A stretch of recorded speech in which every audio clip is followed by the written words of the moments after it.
నమస్తే. Welcome to Telugu popular network. నేను సిరి. ఒక నేషనల్ మీడియా చేసిన survey, mood of the nation సర్వేలో మరి భారతీయ జనతా పార్టీకి 261 సీట్లు, ఎన్డీఏ కూటమికి 326 సీట్లు వస్తాయని, నెక్స్ట్ పీఎం రేస్లో రాహుల్ గాంధీ ఇంకా విజయ్కి సెకండ్ ప్లేస్ ఇంకా థర్డ్ ప్లేస్ ఇవ్వడం జరిగింది. అసలు ఏం జరుగుతుంది అనేది, అసలు ఏంటి విజయ్కి థర్డ్ ప్లేస్ ఇవ్వడం గల కారణం ఏంటి అనేది మనకు తెలియజేయడానికి మనతో పాటు ఉన్నారు ప్రముఖ రాజకీయ విశ్లేషకులు ఎంకే రావు గారు. నమస్కారం సార్. నమస్తే సార్, ఇక్కడ ఏదైతే మూడ్ ఆఫ్ ది నేషన్ సర్వేలో బీజేపీకి 261 సీట్లు, అంటే కూటమిగా చూసుకుంటేనేమో 326 సీట్లు, అండ్ అట్లనే మోదీ గారి తర్వాత రాహుల్ గాంధీ గారు ఇంకా విజయ్ గారు థర్డ్ ప్లేస్లో ఉండడం, ఇది కొత్త పరిణామంగా అనిపిస్తుంది సార్. అంటే చాలామంది ఉన్నారు, కానీ విజయ్కి థర్డ్ ప్లేస్ రావడం అనేది కొంత విశేషంగా కనిపిస్తుంది. సో దీని మీద మీ అభిప్రాయం ఏంటి సార్? ముందు విజయ్ గురించి మాట్లాడుకుంటే, కొత్తగా రాజకీయాల్లోకి ఎంటర్ అయ్యాడు. రెండు జాతీయ పార్టీలని, అదేవిధంగా 2 ప్రాంతీయ పార్టీలను కూడా వెనక్కు నెట్టి తన సొంత పార్టీతోటి అధికారానికి రావడం అనేటువంటిది తమిళనాడు రాజకీయాల్లో ఒక విశేషం అయితే, అది దేశవ్యాప్తంగా కూడా దాని ప్రభావం పడింది అనేది మనకి స్పష్టంగా తెలుస్తుంది. అందువలన ఇట్లాంటి సర్వేల్లో విజయ్ లాంటి వాళ్ళని పెట్టినప్పుడు సహజంగానే ఆ మాత్రం స్పందన ఉంటుంది అనేది కూడా మనం చెప్పుకోవచ్చు. అంతకు మించి ఆయన ఏమి జాతీయ స్థాయి రాజకీయాల్లోకి వచ్చేటువంటి వ్యక్తి కాదు, అటువంటి స్థితి కూడా ఉండదు అని మనం చెప్పుకోవచ్చు. అంటే ఇక్కడ విజయ్ గారికి మొన్ననే గెలిచారు. గెలిచిన ఇంత తక్కువ కాలంలోనే పీఎం రేస్‌లో నిలబెట్టడానికి గల కారణాలు ఏంటంటారు సార్ అసలు? పీఎం రేస్ లో ఆయన నిలబడలేదు. ఆ సర్వే చేసినటువంటి సర్వే చేసింది. సర్వే చేసినటువంటి సంస్థ వాళ్ళు పేరు పెట్టారు. పేరు పెట్టినప్పుడు సహజంగానే ఎవరికైనా ఆ విధమైనటువంటి అభిప్రాయాన్ని వ్యక్తం చేసేటువంటి అవకాశం ఉంటుంది కనుక అలా వ్యక్తం చేశారు. అంతకుమించి దాన్ని రాజకీయ పరమంగా దాన్ని పెద్దగా మనం పట్టించుకోని అవసరం లేదనేది నేను చెప్తాను. అంటే ఇక్కడ 7 అంశాలు వాళ్ళు చెప్పడం జరిగింది సార్. అంటే కేంద్రంలో ఎప్పుడు ఎలక్షన్స్ జరిగినా కూడా, అండ్ ఇంకొకటి ఏంటంటే ప్రధాని రేస్‌లో ముందెవరున్నారు, దేశంలో ప్రజల ప్రధాన సమస్యలేంటి అని ఇలా ఒక 7 చేస్తే, 7 కూడా చూసుకున్నట్టయితే చాలా పర్సెంటేజ్ పరంగా చూసుకుంటే ఎన్డీఏ ప్రభుత్వంలో అతిపెద్ద వైఫల్యం ఏది అని సర్వేలో తెలిస్తే, ధరల పెరుగుదల, ఇంకా నిరుద్యోగం, ఆర్థిక వృద్ధి, అవినీతి అరికట్టలేకపోవడం. సో దీన్ని ఎలా చూడాలి సార్? ఇది ఎప్పటి నుంచో అనుకుంటున్నదే. ఎందుకంటే నరేంద్ర మోడీ అధికారానికి వచ్చినప్పటి నుంచి కూడా ఆయన ఒక ఎన్నికల్లో చెప్పినటువంటి మాటలను మరొక ఎన్నికల్లో చెప్పలేదు. అదేవిధంగా ఒక స్వాతంత్ర దినోత్సవ ప్రసంగంలో చేసినటువంటి మాటలని మరొక స్వాతంత్ర దినోత్సవ ప్రసంగంలో కూడా చేయలేదు. ఎప్పటికప్పుడు కొత్త విషయాలు చెప్పుకుంటూ పాత విషయాలని మర్చిపోయేట్లుగా చేశారు. అందువలన ఈ విధమైనటువంటి ఎప్పుడు సర్వే చేసినా కానీ ధరల పెరుగుదల అనేటువంటిది ఈ సర్వే చేసినట్లు చెప్తున్నటువంటి కాలంలో ధరల పెరుగుదల అనేటువంటిది ప్రారంభమైంది. ఎందుకు ప్రారంభమైంది అని చెప్పుకోవాల్సి వస్తే, పశ్చిమాసియాలో తలెత్తినటువంటి సంక్షోభంతో గ్యాస్ కొరత, లేకపోతే పెట్రోలు, ముఖ్యంగా గ్యాస్ కొరతతోటి మనం చూస్తున్నాం. చిన్న చిన్న హోటల్స్లో కదా, లేదా బజార్లో ఉండేటువంటి పండ్లలో కూడా ఆహార పదార్థాల ధరలని ఏ విధంగా పెంచివేశారో మనకి తెలిసింది. దీనికి తోడు ఈ సంవత్సరం ఎల్నినో ఎఫెక్ట్ అనేటువంటిది ముందు నుంచే ఊహిస్తున్నారు కనుక దాన్ని అడ్వాంటేజ్ తీసుకొని అనేక వస్తువుల్ని ఇప్పటికే బ్లాక్ మార్కెట్ చేశారు. పంచదార ధరలు చూసాం. 42-43 రూపాయలుగా ఉన్నటువంటి పంచదార 62-65 రూపాయల దాకా. అది ఏది మామూలు మార్కెట్లో. గ్రామీణ ప్రాంతాలకు వెళ్తే ఇంకా చిల్లర ధరలు ఇంకా ఎక్కువ ఉంటాయి. ఆ విధమైనటువంటి పరిస్థితి రాబోయేటువంటి పండుగల సీజన్లో ఇంకా పెరుగుతాయి. అదేవిధంగా ఉల్లిపాయల ధరలు 100 రూపాయలకి 5 కిలోలు తీసుకోండి బాబు అని మనకు అమ్మినటువంటి వాళ్ళు ఇవాళ కిలో 62-63 రూపాయల వరకు మార్కెట్లో. అందుకే ఈ విధంగా అన్ని రకాల వస్తువుల ధరలు, ముఖ్యంగా వంట నూనెల ధరలు కూడా గణనీయంగా పెరిగిపోయాయి. ఇటువంటి పరిస్థితుల్లో సహజంగానే ఇవి ప్రధానమైనటువంటి సమస్యలుగా జనం పరిగణిస్తారు. ఈ సమస్యలు గతంలో ప్రభుత్వాలు కూడా కూల్చివేశాయి. ముఖ్యంగా జయప్రకాష్ నారాయణ ఉద్యమం 1974లో గుజరాత్లో ప్రారంభమై తర్వాత బీహార్ అనేక ప్రాంతాలకు పాకినటువంటిది కూడా ధరల పెరుగుదలకు సంబంధించింది. అందుకని ఇప్పుడు కేంద్ర ప్రభుత్వం కానీ రాష్ట్ర ప్రభుత్వాలు కానీ, ఎందుకంటే రెండింటికి బాధ్యత ఉంటుంది. బ్లాక్ మార్కెట్ అరికట్టడంలో కేంద్రానికి బాధ్యత ఉంటుంది, రాష్ట్రాలకు కూడా బాధ్యత ఉంటుంది. ఎవరు అధికారంలో ఉన్నా కానీ ఆ వాటిని నివారించడంలో వైఫల్యం అనేది సహజంగానే అసంతృప్తికి దారితీస్తుంది. అందుకని నిరుద్యోగం గురించి మనం కొత్తగా చెప్పుకోక్కర్లేదు. వాళ్ళే చెప్పారు, ఏటా 2 కోట్ల ఉద్యోగాలు అంటే ప్రభుత్వ ఉద్యోగాలకి కాదు, ఉపాధి అవకాశాలను పెంచుతామన్నారు. మరి ఎక్కడ పారిశ్రామిక రంగంలో ఉపాధి అవకాశాలు లేవు, పారిశ్రామిక ఉత్పత్తి పెరగలేదు. 12 ఏళ్ల క్రితం ఎంత అయితే ఉందో ఇప్పటికీ అదే పరిస్థితి ఉంది. మరి పారిశ్రమలు లేకుండా, లేకపోతే ఉత్పత్తి లేకుండా కార్మికులకి అదనంగా పనిచేసేటువంటి వాళ్ళకి ఉద్యోగాలు ఎట్లా వస్తాయి, వాళ్ళకి డబ్బులు ఎట్లా వస్తాయి, ఇవన్నీ కూడా సమస్యలు ఉన్నాయి. అందుకని ఖచ్చితంగా రాబోయేటువంటి రోజుల్లో ఒక విధంగా చెప్పాలంటే యూపీఏ ప్రభుత్వానికి 2012 అంటే మన్మోహన్ సింగ్ ప్రభుత్వానికి 2012-13లో ఎదురైనటువంటి సమస్యలు ఏవైతే ద్రవ్యోల్బణం, రూపాయి విలువ పతనం, ధరల పెరుగుదల ఇట్లాంటివన్నీ ఎదురైన తర్వాత దాన్ని అడ్వాంటేజ్ తీసుకుని 2014 ఎన్నికల్లో బీజేపీ నేను వచ్చేదిన్ మంచి రోజులను, వచ్చేదిన్ అంటే మంచి రోజులను తీసుకొస్తామని. అంటే ఏంటి దాని అర్థం? ధరల పెరుగుదల, వీటితో జనాలు ఇబ్బంది పడుతున్నారు, మేము మంచి రోజులు తీసుకొస్తా ఉన్నారు. మరి ఎక్కడైనా ఈ 12 ఏళ్ళలో వచ్చేదిన్ జాడ కనిపిస్తా ఉందా మనకి? లేదు. అందుకని సహజంగానే ఇవన్నీ కూడా ఉంటాయి. ఆ సూచనలు 2024 లోక్సభ ఎన్నికల్లోనే మేము 400 సీట్లు తెచ్చుకుంటామని చెప్పినటువంటి బీజేపీ చివరికి 240 సీట్లతోటి అది సరిపెట్టుకోవాల్సి వచ్చింది. నితీష్ కుమార్, చంద్రబాబు నాయుడు పార్టీలతోటి అది గట్టెక్కి ఇప్పుడు మనుగడ సాగిస్తాం. అందువలన ఖచ్చితంగా నరేంద్ర మోడీ ప్రభుత్వం అనుసరిస్తున్నటువంటి విధానాలకు ఫలితాలు రావడం లేదు కనుక వ్యతిరేకత అనేటువంటిది ప్రారంభమైంది అనేది చెప్పొచ్చు. రెండోది, ఇటీవల జరిగినటువంటి జన్జీ ఉద్యమాల్లో ముందుకు తెచ్చినటువంటి విషయాలు, లేదా ప్రభుత్వ విధానాల గురించి యువతలో మొదలైనటువంటి ఆలోచన. అంతకుముందు విధానాల గురించి జనం పెద్దగా పట్టించుకునేవాళ్ళు కాదు, యువకులు. వాళ్ళేదో వాళ్ళ ఉద్యోగం ఏదో. కానీ ఇప్పుడు ప్రతి అంశాన్ని కూడా తీక్షణంగా పరిశీలిస్తున్నారు. ఇది ఎందుకు ఇట్లా జరుగుతా ఉంది, ఇది ఎందుకు ఇట్లా జరిగింది అనేటువంటిది. అది ఒక శుభసూచకం. అటువంటిది కనుక వచ్చినప్పుడు ఖచ్చితంగా అధికారంలో ఉన్నటువంటి వాళ్ళకి అది ప్రతికూలంగా మారుతుంది. అది బీజేపీ అయినా కాంగ్రెస్ అయినా ఎవరికైనా అదే సూత్రం వర్తిస్తుంది. అంటే ఇక్కడ ఇంకొక కీలకమైన అంశం ఇంకొకటి ఏంటంటే 43 మంది అంటే 43% మంది మోదీ ఎన్డీఏ ప్రభుత్వ కాలంలో అవినీతి పెరిగిందని తెలిపారు. వాస్తవం అది మనందరికీ తెలిసిందే. అందుకే ఒకటి ఇక్కడ ముందు మనం ఈ సర్వేకు ఉన్నటువంటి పరిమితులను కూడా మనం గమనంలో ఉంచుకోవాలి.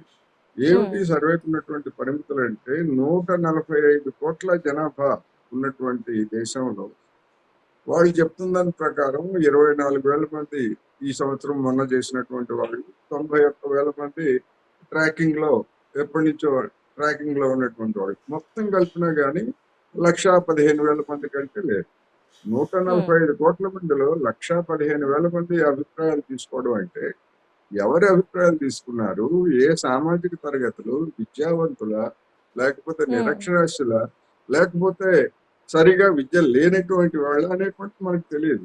అందుకని ఇది ఒక పాక్షికమైనటువంటి సర్వే. పాక్షికంగా కూడా కాదు, మినీ స్కూల్, చాలా చిన్నది. అందుకని దీనికి ఉండేటువంటి శాస్త్రీయత ఏమిటనేటువంటి కూడా ఆలోచించాలి. ఎందుకంటే గత 12 సంవత్సరాలుగా ఇండియా టుడే ఇటువంటి సర్వేలు 6 నెలలకు ఒకసారి ప్రకటిస్తూ ఉంటాయి. కానీ గతంలో చేసినటువంటి సర్వేలు, ముఖ్యంగా 2024 ఎన్నికలకు ముందు 336 సీట్లు ఎన్డీఏ బ్లాక్ వస్తాయని చెప్పేసి ఇదే సర్వే చెప్పింది. మరి అది తప్పింది కదా, మూడ్ ఆఫ్ ది నేషన్ తప్పింది కదా. అందుకని దీనికి కూడా ఇప్పుడున్నటువంటి దానికి కూడా ఈ లెక్కల్ని మనం ప్రాతిపదికగా ఎలా తీసుకోవాలి అనేటువంటిదే ప్రశ్న. అందుకని పోయినసారి ఎన్నికలు అయిపోయిన తర్వాత పోయిన ఏడాది చూస్తే మళ్ళా బీజేపీ బలం పెరిగిందని చెప్పేసి మూడ్ ఆఫ్ ది నేషన్ చెప్పారు. ఇప్పుడు మళ్ళా తరిగిందని చెప్పేసి చెప్తున్నారు. అందుకని ఉమ్, ఈ విధమైనటువంటి ఒక అశాస్త్రీయమైనటువంటి సర్వేలుగానే దీన్ని పరిగణించాలి.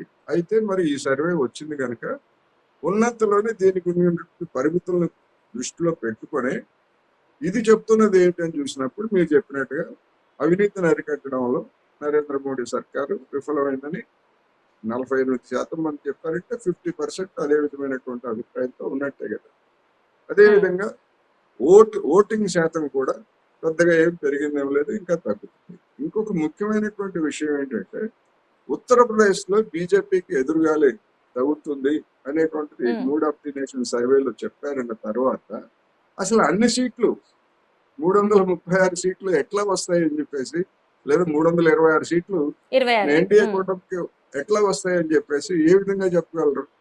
అందుకని పరస్పర వైరుధ్యమైనటువంటి అంశాలు దీనిలో మనకు ఉన్నాయి కనుక వాటిని గమనంలో ఉంచుకొని మనం వాటి మీద కామెంట్ చేయాలనేది నా అభిప్రాయం. అంటే ఇక్కడ విద్య ఆరోగ్యం గురించి మాట్లాడారు. అంటే అన్ని రంగాలకి సమాన ప్రాధాన్యత 18% వరకే ఉంది. వన్ నేషన్ వన్ ఎలక్షన్ గురించి కూడా దీంట్లో ఈ సర్వేలో మాట్లాడారని చెప్పేసి మనకి తెలుస్తుంది sir. One nation one election గురించి కూడా అసెంబ్లీలో ఎన్నికలు ఒకేసారి నిర్వహించడానికి సమర్థించారు అని చెప్పేసి, అంటే 70.4% మంది లోక్సభలో ఒకటేసారి ఎన్నికలు నిర్వహించవచ్చని మద్దతు పలికారని చెప్పేసి కూడా ఇందులో ఈ సర్వేలో తేలింది సార్. అది పెద్ద విశేషం ఏమి కాదు. ఎందుకంటే ఎవరైనా కానీ ఈ ఎన్నికల ధోరణులు, లేకపోతే పార్టీలు ఓట్ల కొనుగోళ్లు, లేకపోతే ఈ ప్రచారాల తీరుతెన్నులు, ఈ విధమైనటువంటి ఇవన్నీ చూసిన తర్వాత ఎందుకు ఒకేసారి పెడితే పోతుంది కదా అనేటువంటి ఒక సాధారణ అభిప్రాయం ఉంటుంది. అది కూడా 70% అంటే 70% అన్నా కానీ అది కూడా నిజానికి మరి నా అభిప్రాయం ప్రకారం 90% పైన అటువంటి అభిప్రాయం రావాలి. కానీ ఎందుకు రాలేదు, 70%కి ఎందుకు పరిమితం అయింది అనేటువంటి ప్రశ్న. అందుకని ఇది కూడా జనంలో ఏకాభిప్రాయం లేదనేందుకు ఒక సూచిక. అయితే సాధారణమైన అభిప్రాయం ఏంటంటే మంచిదే కదా, మంచిదే అనేటువంటి దానికి మన దేశంలో ఎవరో మంచి పని చేసినా కానీ సమర్థించేటువంటి ధోరణి ఉంది కనుక ఇంత శాతం వచ్చింది. కానీ మరి మోడీ సర్కారు చెప్తున్నటువంటి ఇతర అంశాల మీద మరి జనం తక్కువ మంది మద్దతు ఎందుకు ఇస్తున్నారు అంటే అసలైనటువంటి జీవన సమస్యలు, ధరల పెరుగుదల, నిరుద్యోగం. ఇప్పుడు వన్ నేషన్ వన్ పోలు ఒకేసారి ఎన్నికలు అనేటువంటిది జనం రోజువారీ సమస్య కాదు.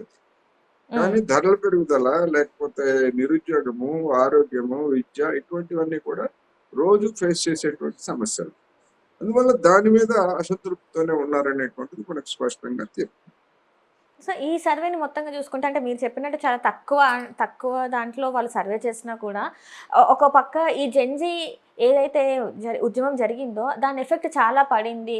దాంతోనే బీజేపీకి ఎదురు గాలి తాకుతుందనేది కూడా ఈ సర్వే ఒక పక్క చెప్పట్లేదేమో అనిపిస్తుంది. ఎందుకంటే వ్యతిరేకం కాదు అంటూనే క్లీన్ చిట్ కూడా ఇవ్వట్లేదు అని చెప్పేసి మాట్లాడుతుంది. ఎలా చూడాలి సార్ దీన్ని? అందుకనే ఇప్పుడు ఈ సర్వే చేసినటువంటి సంస్థలు ఇండియా టుడే అనేటువంటిది ఒక కార్పొరేట్ సంస్థ. ఈ కార్పొరేట్ సంస్థ ఇప్పుడున్నటువంటి ప్రభుత్వానికి వ్యతిరేకంగా నివేదికలు ఇస్తే దాన్ని బతకనించే పరిస్థితి ఉందా ఇవాళ దేశంలో? అందుకని అందుకని ఆకుకు అందకుండా పోకకు పొందకుండా ఒకవైపు జన్జీ ప్రభావం లేదని చెప్పలేదు, జన్జీ ప్రభావం ఉంది మీరు పోతారని కూడా చెప్పలేదు. అందుకని ఇది అదేను శూన్యతమే ఇదేను శూన్యతమే అని రెండు వైపులా చెప్పినట్టుగా ఉంది. అందుకనే చెప్తాను ఇటువంటి వాటిని మన దేశంలో ఈ సర్వే సంస్థలు ఇవన్నీ కూడా పాక్షికమైనటువంటివి. అదే పశ్చిమ దేశాల్లో ఉందనుకోండి, ఖచ్చితంగా అక్కడ ఉన్నటువంటి ప్రభుత్వాలతోటి ఏ విధమైనటువంటి సంబంధాలు లేకుండా నిష్పాక్షికంగా చెప్తున్నారు. అవి ఎన్నికల్లో రుజువు అవుతున్నాయి. మన దేశంలో ఎన్నికల సర్వేలు కానీ ఇట్లాంటి సర్వేలు కానీ రుజువు కాలేదు. అందుకే నేను చెప్పాను పోయినసారి ఇదే సర్వే మరి 2024లో 336 సీట్లు వస్తాయని మూడ్ ఆఫ్ ది నేషన్ ఒక 5% అటు ఇటు రావచ్చు, ఒక 5 సీట్లు అటు ఇటు రావచ్చు. కానీ బీజేపీ సొంతంగా మెజార్టీ కోల్పోయింది కదా. ఆ విషయం మరి ఎప్పుడన్నా చెప్పిందా? మూడ్ ఆఫ్ ది నేషన్ లో తేలిందా? అందుకని మన ఓటర్లు సైలెంట్ గా వాళ్ళు చేసే పని వాళ్ళు చేస్తారు. ఇప్పుడు కూడా అదే ఈ జన్జీ ప్రభావం అనేటువంటిది ఖచ్చితంగా లేకపోయేట్లయితే యూనివర్సిటీల విద్యార్థులతో నరేంద్ర మోడీ గారు ఈ 12 ఏళ్ళలో ఎప్పుడైనా మాట్లాడారా? ఉమ్, మాట్లాడలేదు. ఇప్పుడు ఎందుకు మాట్లాడుతున్నారు? మంత్రులందరినీ మీరు విశ్వవిద్యాలయాలకు వెళ్ళండి, కాలేజీలకు వెళ్ళండి అని ఎందుకు చెప్తున్నారు? ఎందుకు ఉమ్, చెప్తున్నారంటే ఆ యువతలో ఉన్నటువంటి అసంతృప్తిని చల్లార్చండి అని చెప్తున్నారు. ఉమ్, ఒకవేళ నిజంగానే మోడీ గారు చెప్పినట్టుగా ఈ బీజేపీ నాయకులు లేదా కేంద్ర మంత్రులు యూనివర్సిటీలకు వెళ్తే పరిస్థితి ఎట్లా ఉంటుందో వెళ్ళిన తర్వాత తెలుస్తుంది. మనం చూసాం హైదరాబాద్ లో అధికారంలో ఉన్నప్పుడు బీఆర్ఎస్ నాయకులు ఉస్మానియా యూనివర్సిటీ ప్రాంగణానికి కూడా వెళ్ళలేకపోయారు కదా, అధికారంలో ఉండి కూడా. అవును సార్. అందుకని యువతలో అసంతృప్తి ఉన్నప్పుడు మరి బీజేపీ నాయకులకి లేదా కేంద్ర మంత్రులకు కూడా అదే విధమైనటువంటి పరిస్థితి ఎదురైనా కూడా ఆశ్చర్యం లేదనేది మనం చెప్పుకోవచ్చు. అంటే ఇంతవరకు అసలు ఎదురు అనేది లేని బీజేపీకి ఇప్పుడు జెన్జీ ఉద్యమంతోని వాళ్ళకి మళ్ళొకసారి చెక్ చేసుకునే పరిస్థితి వచ్చిందంటారా? ఈ 12 సంవత్సరాల కాలంలో ఎక్కడ కూడా వెనక్కి తిరిగి చూసుకోలేదు అసలు బీజేపీ. కానీ ఇప్పుడు మాత్రం ఖచ్చితంగా సవరణ చేసుకోవాల్సిన పరిస్థితి వచ్చిందంటారా మరి? ఖచ్చితంగా ఖచ్చితంగా జన్జీ ఉద్యమం తెచ్చినటువంటి ఒక ముఖ్యమైనటువంటి అంశం ఏంటంటే నరేంద్ర మోడీ వంటి బలమైన నాయకుడిని ఎవరిని లెక్క చేయరు అనేటువంటి అటువంటి నాయకుడిని కూడా కిందికి దించి నేల మీద నడిపించి మీరు భయపడాల్సిన పని లేదు, మోడీ అయినా మరొకరైనా అనేటువంటి అభిప్రాయాన్ని యువతలో దేశంలో ఉన్నటువంటి అన్ని తరగతుల్లో కలిగించింది జన్జీ ఉద్యమం. అందుకని దీని ప్రభావాన్ని తక్కువ అంచనా వేస్తే అసలు జన్జీ ప్రభావాన్ని తక్కువ అంచనా వేసే కదా ఇంత దాకా తెచ్చుకుంది బీజేపీ. అదే ముందస్తు అంచనాలు లేకపోతే అటువంటి ఆలోచనలు ఉంటే అంత దాకా తెగేదాకా లాగుండేది కాదు. ఇప్పుడు అంటే చేతులు కాలిన తర్వాత ఆకులు పట్టుకున్నట్టుగా ఇప్పుడు బీజేపీ చేసేటువంటి ప్రయత్నాలు ఏ మేరకు సఫలమవుతాయంటే ఇదే సర్వేలో చెప్పినటువంటి అంశాలు నిరుద్యోగము ఇవన్నీ కూడా పెరిగినప్పుడు, ధరలు పెరిగినప్పుడు మరి జన్జీ ఓకే మోడీ గారు మాతో మాట్లాడారు, ధరలు ఎంత పెరిగినా పర్లేదు మేము కొనుగోలు చేస్తామని చెప్పేసి చెప్తారా? చెప్పరు కదా. అందుకని వైరుధ్యమైనటువంటి అంశాలు కూడా ఇప్పుడు మనకి కనిపిస్తున్నాయని చెప్పచ్చు. Thank you so much sir. Thank you.